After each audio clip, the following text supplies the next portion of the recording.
बिहार की कोकिला नाम से मशहूर गायिका शारदा सिन्हा नहीं रहीं।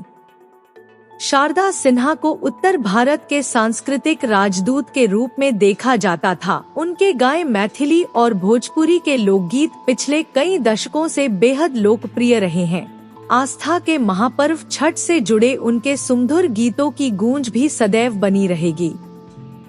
शारदा सिन्हा के छठ महापर्व पर सुरीली आवाज में गाए मधुर गाने बिहार और उत्तर प्रदेश समेत देश के सभी भागों में गूंजा करते हैं। शारदा सिन्हा लोकगीतों के लिए ज्यादा जानी जाती हैं, लेकिन उनकी आवाज लोकप्रिय हिंदी सिनेमा में भी गूंजती रही है।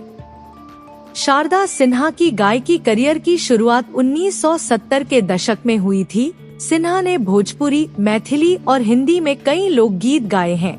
उनकी गायकी में बिहार से पलायन और महिलाओं के संघर्ष को काफी जगह मिली है।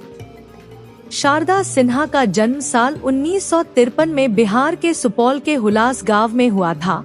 शारदा सिन्हा के परिवार में गायकी की कोई पृष्ठभूमि नहीं थी। उनके पिता बिहार सरकार के शिक्षा विभाग में अधिकारी थे और उन्होंने उनमें गायकी के गुण देखने के बाद उसे सींचने का फैसला किया था। शारदा सिन्हा छठी क्लास में थी तभी पंडित रघु झा से संगीत सीखना शुरू कर दिया था।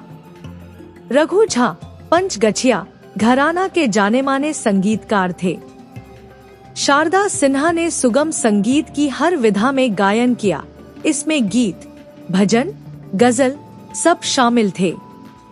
शादी के बाद इनके ससुराल में इनके गायन को लेकर विरोध के स्वर भी उठे, लेकिन शुरू में पति का साथ, फिर बाद में सास की मदद से शारदा सिन्हा ने ठेठ गम्मई शैली के गीतों को गाया। शारदा सिन्हा के बाद भी कई लोक गायिकाएं आईं, लेकिन किसी को वो पहचान नहीं मिल सकी जो शारदा सिन्हा को मिली। इसकी एक वजह इनकी खास तरह की आवाज है, जिसमें इतने सालों के बाद भी कोई बदलाव नहीं आया था।